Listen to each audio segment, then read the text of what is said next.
we're going to give our flowers to the Boston Celtics. They were the best team in the league since the ball went up in October.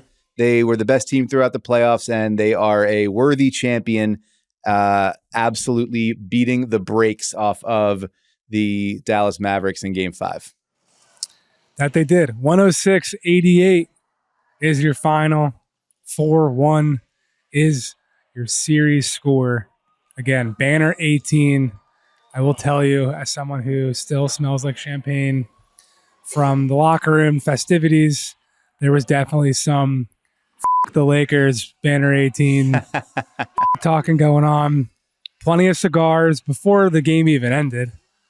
And I watched many a grown man, not many, I'd say a couple, gingerly touch the tips of their cigars to light one another while having them in their mouths. That was something I wasn't expecting to see. Also wasn't expecting to see Dan's boy, Eddie House, multiple times. Eddie House acted like I think people expect the meme version of Paul Pierce to act, being that I ran downstairs from the 9th floor halo before the game ended, just kind of spit myself out into the stadium section where Eddie happened to be sitting. And then I found my way to the media section to get down the stairs there. Popped over, Eddie House over my shoulder, like Where's Waldo, like grabs Cedric Maxwell in a headlock as he's winding down the radio broadcast. And then I'm waiting to see Ray Allen and Brian Scalabrine and Eddie House. They're all on the floor together as the trophy celebration's going on. Then after everyone leaves the stage, Eddie House is back on the stage. It's still here. Eddie House had a hell of a night. Happy for him. Dan, how was your night from watching this game, but many games you watched in the office? It's true. And do you have any big takeaways from this one? I mean, my main takeaway is I'm sort of in like the Magneto glass box, like the Magneto jail cell from X-Men, and less fun to watch it in here than Eddie House had. But my main takeaway is like, the question was, did Dallas like find something in Game 4 that would be replicable, that could be a formula for them going forward? Or was it just kind of that the Celtics up 3-0, knowing they had the series in hand, maybe had like a human nature, let go of the rope loss? And the Celtics came out looking extremely intent on making life hard on Dallas right away. 9-2 run to start the game. Defense was locked in. They weren't hitting their own shots, but they were generating good looks. They had clear game plan stuff they wanted to get to. And it just became clear pretty quickly, like, oh yeah, the Celtics are not screwing around. They are locked in. They are focused and engaged on getting this done tonight.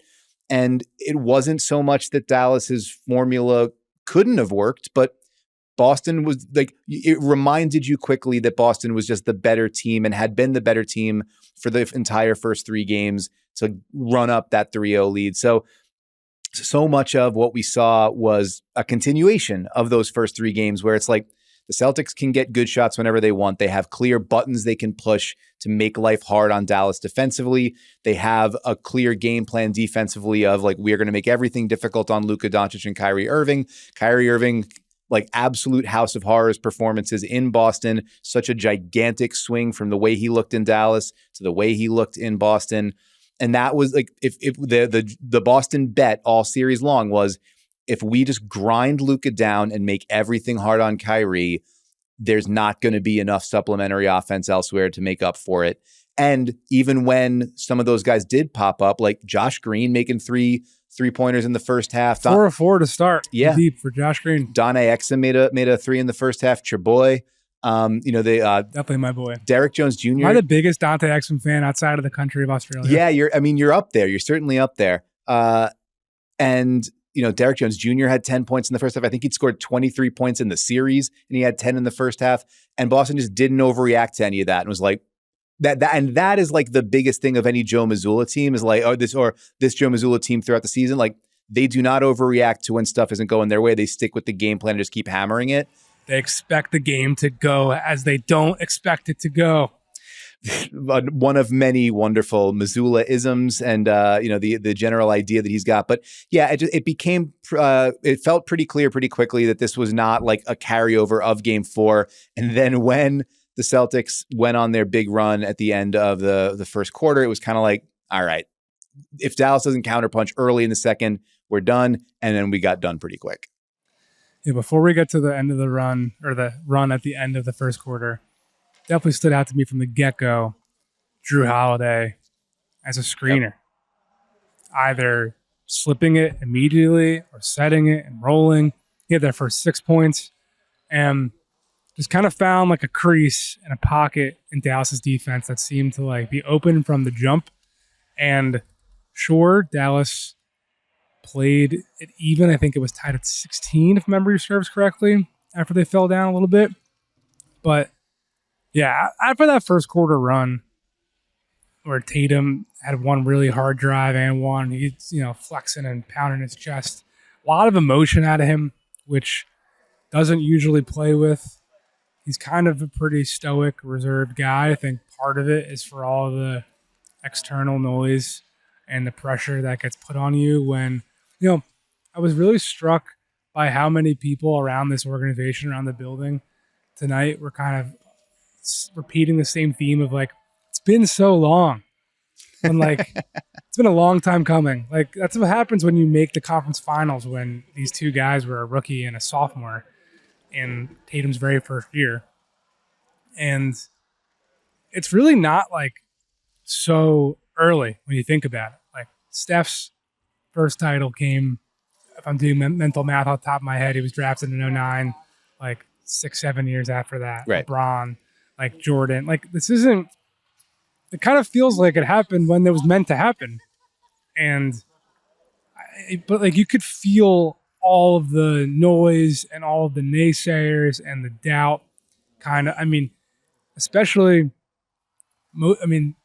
at the half, all of Tatum's 16 points, except for the one step back three at the end of the second quarter, all of them came at the rim. Yeah. Which is like, felt kind of exercising demons like to me. It felt kind of similar to LeBron Miami hitting those pull-ups in Boris Diaw's face, because that's been the knock on Tatum, right? That he either can't get there, and when he does, he can't finish. And I don't know what the numbers will finish out, because he missed a couple layups down the stretch in the fourth when the game was well in doubt. But to me, that was what I was feeling and observing as we saw him pounding his chest and hanging on the rim and really kind of celebrating his routine ways to the rim all first half. Yeah, 5 for 8 inside the arc in the first half, 5 for 7 right around the basket. Actually 5 for 5 at the rim in the first half. So yeah, like he missed a couple of a couple from like floater range, but when he got actually to the restricted area, he was finishing through contact. And yeah, to some degree also, like, that felt like a continuation too, because so much of the story of games 1 and 2 was him just repeatedly putting his head down, getting to and driving hard and either looking to finish for himself. Obviously he didn't do that so well in the first 2 games, or creating. And I think, and the story of the player development story, and we'll get into Tatum and Brown and their just sort of larger journey as we move forward. But like, there was that, Marcus Smart a couple of years ago saying like, everybody knows that those guys are going to have the ball and they want to take the shots and they don't want to pass it. And it was like a harsh critique, but it was an accurate critique. And those guys both had to advance their games and grow their games. And that's one way, like a giant way to do it. And it was not an easy and quick transition for them, but they both made it. And like, Tatum finishes with 11 assists tonight. Brown finishes with 6 assists tonight. Their ability to, with the game on their shoulders and the team on their shoulders, handle more of that shot creation workload for other people. Look to use the drive to create, the way that it allowed both of them to punish Luka Doncic throughout this series and basically make him the main character of this series. Like, Jason Kidd has been really adamant, like, he's in every pick and roll. He's in every isolation. They're going at him constantly, and everybody can, but it starts with those two guys and their ability to get downhill, collapse, kick, create, get the machine humming. It's just, it was an easier shot or better, higher quality shot generating machine than Dallas had access to at any point in the series. And that was the story of the series. Dallas could not generate easy looks ever. Boston could generate easy looks almost every time they got the opportunity to. And, on a large enough sample, long enough timeline, that aggregates to one team's a hell of a lot better than the other one.